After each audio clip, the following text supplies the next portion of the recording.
Welcome to KTV. నేను స్వప్న.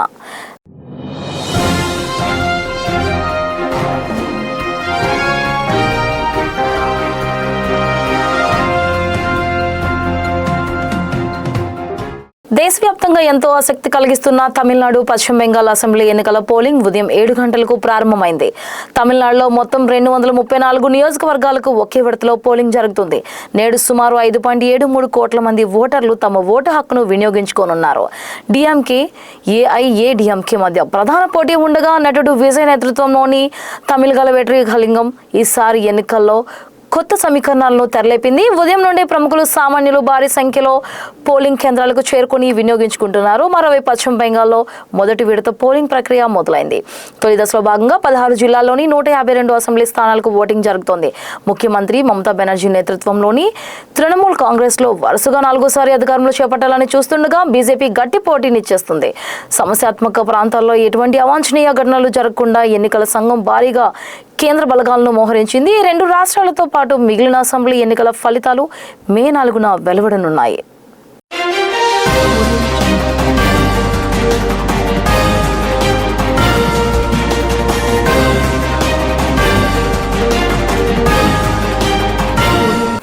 Tamil Nadu assembly ఎన్నికలు, పశ్చిమ బెంగాల్ మొదటి విడత ఎన్నికల పోలింగ్ ఈ రోజు ఉదయం 7 గంటలకు ప్రారంభమైంది. ఈ నేపథ్యంలో ప్రధాని నరేంద్ర మోడీ ఓటర్లకు ప్రత్యేక సందేశం ఇచ్చారు. ప్రజాస్వామ్యంలో ఓటు వేయడం ఒక పవిత్రమైన కర్తవ్యమని, ఈ ప్రజాస్వామ్య ఉత్సవంలో ప్రతి ఒక్కరు ఉత్సాహంగా పాల్గొనాలని ఆయన కోరారు. ముఖ్యంగా తమిళనాడులోని యువత, మహిళలు రికార్డు స్థాయిలో తరలివచ్చి తమ ఓటు హక్కును వినియోగించుకోవాలని సోషల్ మీడియా వేదికగా ఆయన విజ్ఞప్తి చేశారు.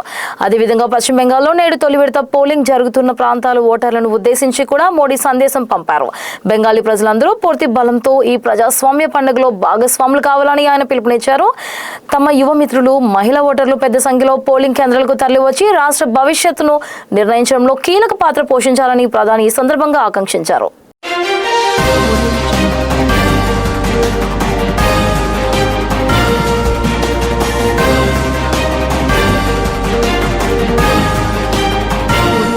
సరిగ్గా ఏడాది క్రితం పహల్గాంలో జరిగిన కిరాతక ఉగ్రదాడిలో ప్రాణాలు కోల్పోయిన అమాయకులకు కేంద్ర హోంమంత్రి అమిత్ షా నివాళులర్పించారు. ఈ సందర్భంగా ఆయన సోషల్ మీడియా వేదికగా భావోద్వేగ సందేశాన్ని పంచుకున్నారు.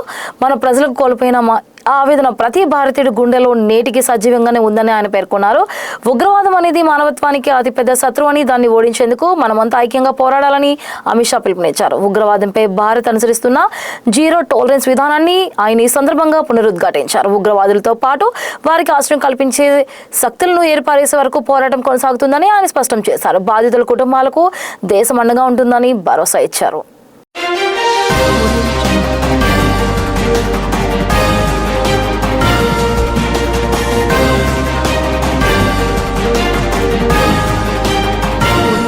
నేడు అనకాపల్లి జిల్లాలో ముఖ్యమంత్రి చంద్రబాబు పర్యటించనున్నారు. ఈ సందర్భంగా రాంబిలిలో రెన్యూ ఎనర్జీ ప్లాంట్ శంకుస్థాపన కార్యక్రమంలో పాల్గొనున్నారు సీఎం చంద్రబాబు. 5,400 కోట్లతో రెన్యూ ఎనర్జీ గ్లోబల్ సంస్థ పెట్టుబడులు పెడుతోంది. ఇందులో భాగంగానే సోలార్ ఇంగట్ వేఫర్ తయారీ unit, hybrid captive renewable power project పనులను భూమి పూజ చేయనున్నారు సీఎం చంద్రబాబు. 4,200 కోట్లతో 6.5 గిగావాట్ల సోలార్ ఇంగట్ ఫేవర్ తయారీ యూనిట్, 1,200 కోట్లతో 125 మెగావాట్ల hybrid capital renewable power project నిర్మించనున్నారు. ఈ ప్రాజెక్టుల నిర్మాణం 2 నెలల్లో పూర్తి కానుంది. ఈ 2 ప్రాజెక్టుల ద్వారా 2,100 మందికి ఉపాధి అవకాశాలు దక్కనున్నాయి. ఈ తరుణంలోనే ఇవాళ ఉదయమే 9:30 అమరావతి నుంచి అనకాపల్లి జిల్లా జడ్చింత వరకు బయలుదేరి వెళ్లారు. ముఖ్యమంత్రి చంద్రబాబు 11:20 రెన్యూ ఎనర్జీ ప్లాంట్ శంకుస్థాపన కార్యక్రమంలో పాల్గొని ప్రసంగించనున్నారు. ఈ మేరకు అన్ని ఏర్పాట్లు చేశారు అధికారులు.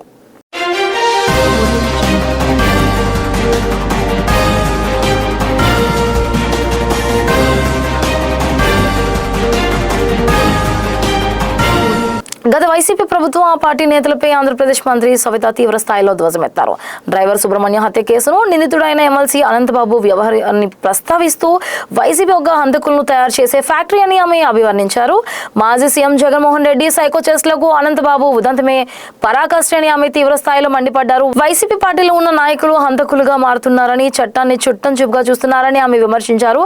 డ్రైవర్ సుబ్రహ్మణ్యంను కిరాతకంగా చంపిన నిందితులను ఎట్టి పరిస్థితుల్లోనూ వదిలిపెట్టే ప్రసక్తే లేదని స్పష్టం చేశారు. జగన్మోహన్ రెడ్డికి సాక్షులను, బాధితులను, చివరకు న్యాయమూర్తులను కూడా బెదిరించడం అలవాటని ఆమె ఆరోపించారు. అధికారంలో ఉన్నప్పుడు వ్యవస్థలను మేనేజ్ చేస్తూ నేరస్తులను కాపాడారని విమర్శించారు. తండ్రి శవం పక్కన ఉండగానే ముఖ్యమంత్రి పదవి కోసం రాజకీయం చేయడం జగన్కే సాధ్యమని, బాబాయ్ గొడ్డలి పోటీ ఉదంతాన్ని ప్రజలు ఇప్పటికే చూశారని ఆమె గుర్తు చేశారు.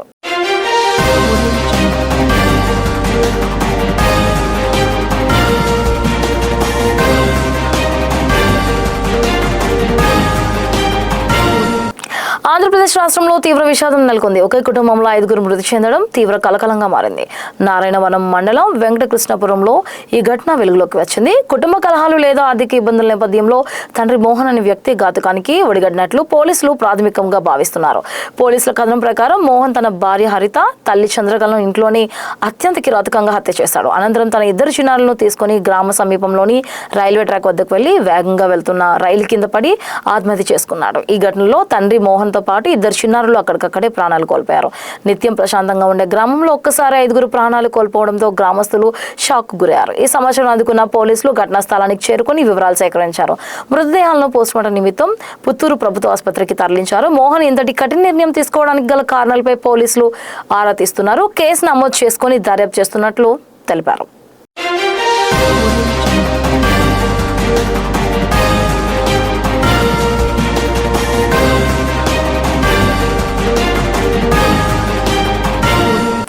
సమస్యల పరిష్కారం, డిమాండ్ల సాధన కోసం తెలంగాణ ఆర్టీసీ ఐకాస చేపట్టిన సమ్మె 2వ రోజు కొనసాగుతుంది. కార్మికులు విధులకు దూరంగా ఉండడంతో బస్సులు డిపోలకే పరిమితమయ్యాయి. దీంతో హైదరాబాద్తో పాటు జిల్లాలో ఆర్టీసీ యాజమాన్యం అద్దె బస్సులను రోడ్డెక్కించారు. హైదరాబాద్లో ప్రధాన బస్ స్టేషన్లు ఎన్జీబీఎస్, జేబీఎస్సీ నుండి ఆర్టీసీ బస్సులు రోడ్డెక్కలేదు. ఆర్టీసీ కార్మికులు సమ్మె చేస్తున్న విషయం తెలియక కొందరు ప్రయాణికులు బస్టాండ్లకు వస్తున్నారు. గంటల తరబడి వేచి చూస్తున్నారు. బస్సులు రాకపోవడంతో ప్రైవేటు ట్రావెల్స్ ను ఆశ్రయిస్తున్నారు. ఎన్జీబీఎస్ నుంచి ఏపీ, కర్ణాటక, మహారాష్ట్రకు చెందిన బస్సులు నడుస్తున్నాయి.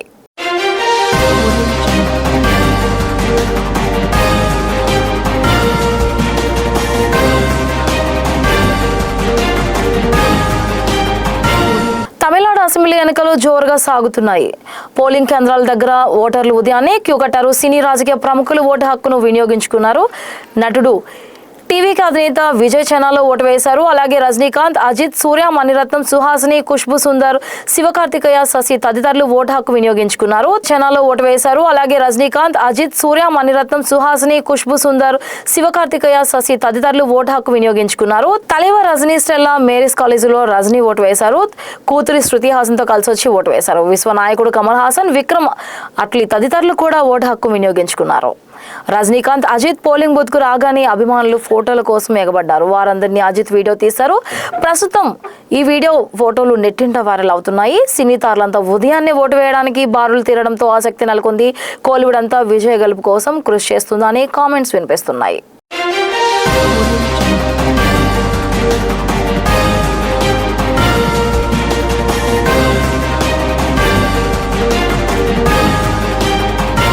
కలియుగదయ వెంకటేశ్వర స్వామి వారిని పలువురు ప్రముఖులు దర్శించుకుని మొక్కలు తెచ్చుకున్నారు. గురువారం ఉదయం వీఐపీ బ్రేక్ విరామ సమయంలో తెలంగాణ రోడ్ల భవనాల శాఖ మంత్రి కోమటిరెడ్డి రాజగోపాల్ రెడ్డి, శక్తిపీఠం పీఠాధిపతి మహేశ్వరి, మాజీ ఎమ్మెల్సీ దువ్వాడ శ్రీనివాస్ వేర్వేరుగా స్వామివారిని దర్శించుకుని మొక్కలు చెల్లించుకున్నారు. దర్శనానంతరం ఆలయ రంగనాయకుల మండపంలో వీరికి ఆలయ పండితులు వేదాశ్రవచనం చేయగా అధికారులు శ్రీవారి తీర్థ ప్రసాదాలను అందజేశారు.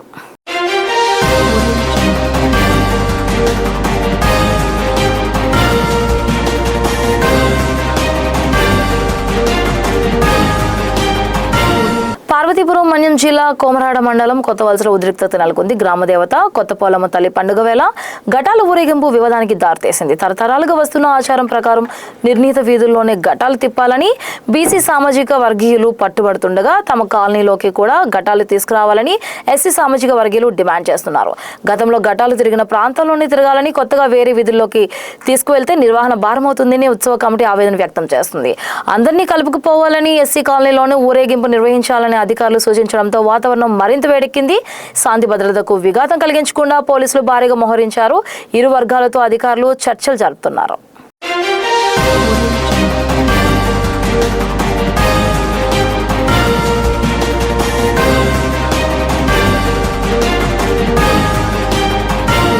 అంతర్జాతీయ మార్కెట్లో నెలకొన్న అనిశ్చితి ప్రధానంగా మిడిల్ ఈస్ట్లో యుద్ధ పరిస్థితులు బంగారం ధరలు పెరగడానికి ప్రధాన కారణంగా మారుతున్నాయి. పెట్టుబడిదారులు సురక్షితమైన మార్గంగా భావించి బంగారంపై పెట్టుబడులు పెట్టడం వల్ల డిమాండ్ అమాంతం పెరిగింది. దీనికి తోడు మన దేశంలో పెళ్లిళ్ల సీజన్ కావడంతో కొనుగోలుదారులు బెంబేలెత్తిపోతున్నారు. మరోవైపు వెండి ధరలు కూడా అదే బాటల పయనిస్తున్నాయి. కేజీ వెండి ధర ₹1,00,000 దిశగా దూసుకుపోతుండటంతో అటు గృహిణులు ఇటు వ్యాపారస్తులు ఆందోళన వ్యక్తం చేస్తున్నారు. ధరలు ఇలాగే పెరిగితే సామాన్యులు బంగారం వైపు చూడటమే కష్టమవుతుందని మార్కెట్ విశ్లేషకులు అభిప్రాయపడుతున్నారు.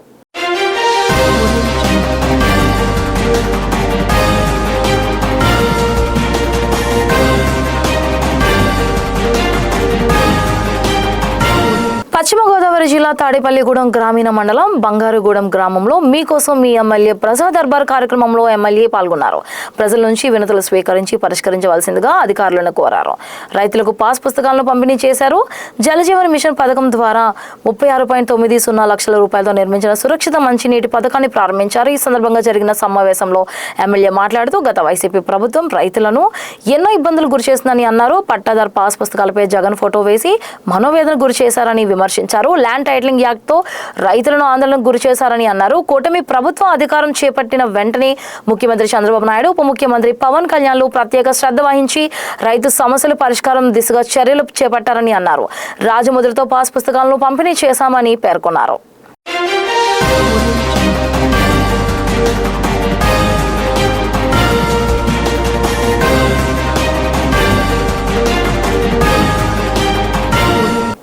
శ్రీకాకుళం ఉద్దానం ప్రాంతంలో తాగునీటి పైప్లైన్ల లీకేజీలు లేకుండా అరికట్టాలని జిల్లా పరిషత్ చైర్మన్ పిరియా విజయ్ RWS అధికారులను ఆదేశించారు. జిల్లా పరిషత్ సమావేశ మందిరంలో జిల్లా collector Swapnil Dinkar Pundkar ZP CEO వెంకటరామన్లతో కలిసి బుధవారం జిల్లా పరిషత్ సర్వసభ్య సమావేశం నిర్వహించారు. ఈ సందర్భంగా ఆమె మాట్లాడుతూ సమావేశం సభలో ప్రజా సమస్యలపై సామరస్యపూర్వకంగా చర్చించుకోవాలన్నారు. పంచాయతీరాజ్ పనులపై సుదీర్ఘంగా చర్చించారు. భూగర్భ జలాలు సమస్య లేకుండా ముందస్తు ప్రణాళిక సిద్ధం చేసుకోవాలన్నారు.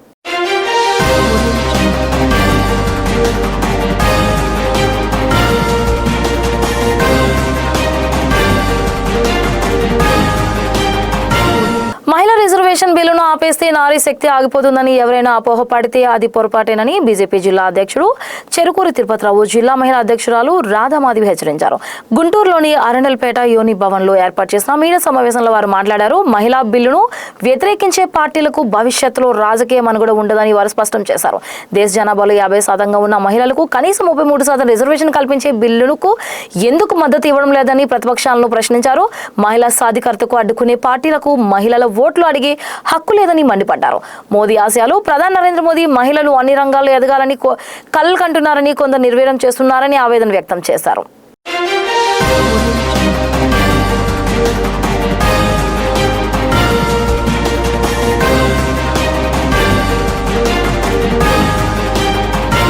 గుంటూరు జిల్లా నల్లపాడు సిఐ తీరుపై జనసేన పార్టీ తీవ్ర ఆగ్రహం వ్యక్తం చేసింది. సిఐ అవినీతికి పాల్పడుతూ బాధితులకు అన్యాయం చేస్తున్నారని జనసేన నాయకుడు బోనబోయిన శ్రీనివాస్ యాదవ్ ఆరోపించారు. గుంటూరు పశ్చిమ నియోజకవర్గం జనసేన కార్యాలయంలో ఏర్పాటు చేసిన మీడియా సమావేశంలో ఆయన ఈ సంచలన వ్యాఖ్యలు చేశారు. ఇన్నర్ రింగ్ రోడ్లోని కృష్ణ చైతన్య హాస్పిటల్ మరియు డాక్టర్పై దాడి జరిగిన సమయంలో సిఐ అక్కడే ఉన్న ప్రేక్షక పాత్ర వహించారని శ్రీనివాస్ యాదవ్ విమర్శించారు. దాడి చేసిన వారి వద్ద నుండి సిఐ ఏకంగా ₹10 లక్షల లంచం తీసుకున్నారని, ఈ విషయాన్ని నిందితులే బహిరంగంగా చెప్పుకుంటున్నారని ఆయన పేర్కొన్నారు.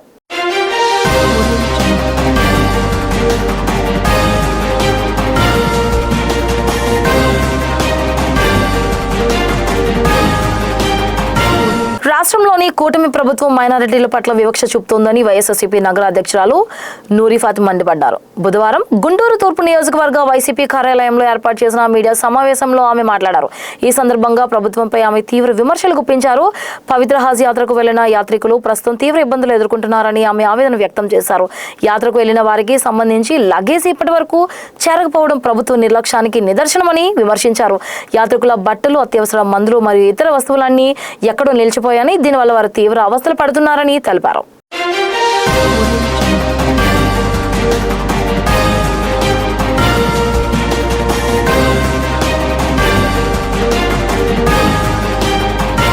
కర్నూలు మెడికల్ కాలేజీలో ర్యాగింగ్ గలగలంపై ఎట్టకేలకు స్పష్టత వచ్చింది. గత కొన్ని రోజులుగా కాలేజీలో ర్యాగింగ్ జరుగుతుందంటూ వస్తున్న వార్తలను ప్రిన్సిపల్ డాక్టర్ చిట్టి నరసింహ ఖండించారు. ఏర్పాటు చేసిన మీడియా సమావేశంలో ప్రిన్సిపల్ మరియు సిఐ శ్రీధర్ పూర్తి వివరాలను వెల్లడించారు. గత వారం మెడికల్ కాలేజీ అధికారులకు ఒక మెయిల్ అందింది. మొదటి సంవత్సరం చదువుతున్న విద్యార్థిపై ర్యాగింగ్ జరిగినట్లు ఆ మెయిల్లో పేర్కొన్నారు. దీన్ని తీవ్రంగా పరిగణించి యాజమాన్యం మరియు పోలీసులు లోతుగా విచారణ చేపట్టారు.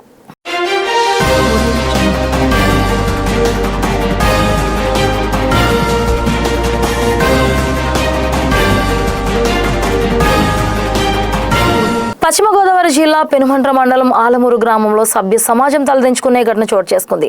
కంటికి రెప్పలా కాపాడాల్సిన అధికారులే నిబంధనలు విరుద్ధంగా వ్యవహరించి ఇద్దరు వృద్ధులను నడి రోడ్డుపై పడేశారు. కోర్టు ఉత్తర్వుల పేరుతో ఒక ఇంటికి బదులు మరో ఇంటిని ఖాళీ చేయించి ఆ వృద్ధ దంపతులు ఉసురు పోసుకుంటున్నారు. ఆలమూరు గ్రామానికి చెందిన నెల్లి బాబురావు, నెల్లి లక్ష్మి అనే వృద్ధ దంపతుల పరిస్థితి ప్రస్తుతం అగమ్య గోచరంగా మారింది. వీరి కుమారుడు నెల్లి రమేష్ గతంలో అదే గ్రామానికి చెందిన ఓ వడ్డీ వ్యాపారి వద్ద 70,000 రూపాయలు అప్పు తీసుకున్నాడు. ఆ అప్పుకు సంబంధించి ఇప్పటికీ సుమారు 4 లక్షల రూపాయల వరకు చెల్లించినట్లు తెలుస్తోంది. అయినప్పటికీ మరో 50,000 ఇస్తేనే కేసు విత్డ్రా చేసుకుంటామని సదరు వడ్డీ వ్యాపారి భీష్మించుకుని కూర్చున్నాడు. ఈ క్రమంలో కోర్టు నుంచి డిగ్రీ ఆర్డర్ రాగా నిబంధనల ప్రకారం ఇంటిని స్వాధీనం చేసుకోవాల్సి ఉంది. కానీ రెవెన్యూ అధికారులు అత్యుత్సాహం ప్రదర్శించి ఆ సర్వే నంబర్ ఇల్లు లేదనే నెపంతో పక్కనే వృద్ధ దంపతులు నివసిస్తున్న ఇంటిని బలవంతంగా ఖాళీ చేయించి వారిని ఇంటి బయట గంటేశారు. గత 2 రోజులుగా తిండి తిప్పలు లేక ఆ వృద్ధ దంపతులు రోడ్డుపైనే కాలం వెళ్లదీస్తున్నారు.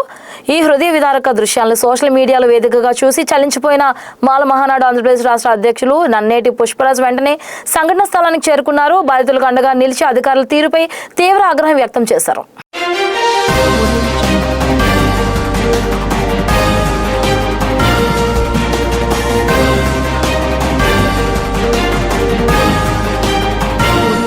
ఆదాయ పన్ను శాఖలో కేంద్ర ప్రభుత్వం విప్లవాత్మక మార్పులకు శ్రీకారం చుట్టింది. దశాబ్దాల కాలం నాటి పాత చట్టాలకు స్వస్థ పలికి పన్ను చెల్లింపుదారులకు ఊరటనిచ్చేలా నిబంధనలకు సరళీకరించింది. ఈ సంస్కరణలపై ప్రజల్లో అవగాహన కల్పించేందుకు ఐటీ శాఖ ప్రత్యేక దృష్టి సారించింది. తిరుపతిలో IT principal commissioner Vijay Kumar ఈ కీలక అంశాలను వెల్లడించారు. గత 64 ఏళ్లుగా అమల్లో ఉన్న 1961 ఆదాయ పన్ను చట్టాన్ని కేంద్ర ప్రభుత్వం సమూలంగా ప్రక్షాళన చేసింది. పాత చట్టంలోని క్లిష్టతను తొలగించి సామాన్యులకు సైతం అర్థమయ్యేలా దీన్ని సరళీకరించినట్లు తిరుపతి నిర్వహించిన విలేకరుల సమావేశంలో IT principal commissioner Vijay Kumar తెలిపారు. ఈ కొత్త నిబంధనలు ఈ నెల 1వ తేదీ నుంచి అమల్లోకి వచ్చాయని ఆయన పేర్కొన్నారు.